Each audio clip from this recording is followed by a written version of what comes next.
नमस्कार, मैं हूं प्रभाकर मिश्रा। कोर्ट कचहरी और कानून से जुड़ी बातें बताता हूं। अक्सर लोग पूछते हैं कि ये फैसला सुरक्षित करना क्या होता है, अदालतें फैसला क्यों सुरक्षित करती हैं। सुनवाई के बाद अदालतें सभी मामलों में तत्काल फैसला क्यों नहीं सुना देती। तो ये एक ऐसा सवाल है जो बहुत लोग जानना चाहते हैं। कश्मीर से जुड़े हुए मामले, धारा 370 के मामले में भी सुप्रीम कोर्ट ने लंबी सुनवाई के बाद फैसला सुरक्षित रख लिया। मनीष सिसोदिया के जमानत के मामले में सुप्रीम कोर्ट ने सुनवाई के बाद फैसला सुरक्षित कर लिया। जमानत के मामलों में लोगों को खासकर बेचैनी होती है, तो आज हम बताएंगे ये फैसला सुरक्षित क्यों किया जाता है, किन मामलों में किया जाता है।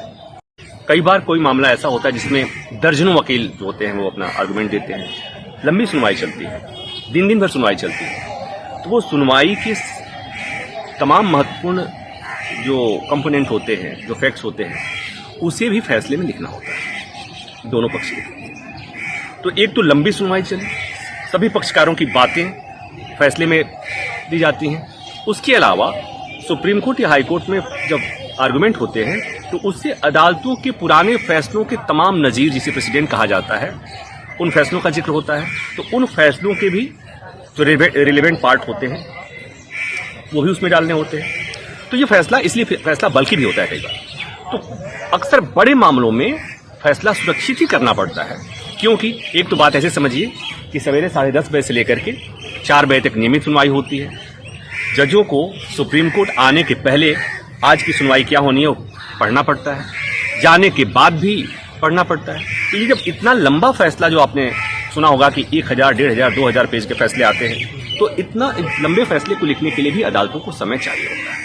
इसलिए सामान्यतया ब्रेक के दौरान, जब सुप्रीम कोर्ट की छुट्टियां होती हैं, उसमें बड़े फैसले लिखे जाते हैं। मसलन संविधान पीठ के फैसले इन्हीं छुट्टियों में ही लिखे जाते हैं। अब रह गई बात कि जमानत वगैरह के मामले में, कुछ मामलों में अंतरिम आदेश पारित करना होता है। वहां पर सुप्रीम कोर्ट तत्काल अंतरिम आदेश जारी करता है। अंतरिम आदेश वो होता है जो सुनवाई की पेंडिंग रहते हुए कोर्ट आदेश पारित कर देता है, जैसे एंटिसिपेटरी बेल के मामले में या तत्काल किसी को रिलीफ चाहिए उस मामले में।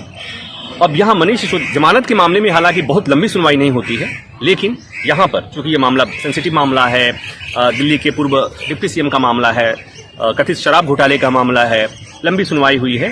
तो लंबी सुनवाई हुई है इसलिए इसमें आदेश सुरक्षित कोर्ट को रखना पड़ा है। जब लंबी सुनवाई होगी, तमाम आर्गुमेंट को कोर्ट पहले उसको अपने फैसले में लिखेगा, और अगर जमानत देना है तो जमानत देने की वजह क्या हो सकती है, या जमानत नहीं देना है तो जमानत रिजेक्ट करने की वजह क्या होगी, वो सारे उस फैसले में विस्तार से कोर्ट को बताना होता है। तो ये जो फैसला सुरक्षित होता है उसके पीछे की वजह यही है। इसमें कोई इल इंटेंशन नहीं होता है कि अदालत टालना चाहती है या किसी कोई और वजह, ऐसा कुछ नहीं है। आप समझ गए होंगे कि अदालत के पास थोड़ा समय का अभाव रहता है, और लंबी सुनवाई के बाद जो फैसला लिखना होता है उसके लिए अदालत को समय भी चाहिए होता है। उम्मीद है कि ये जानकारी आपको पसंद आई होगी। धन्यवाद।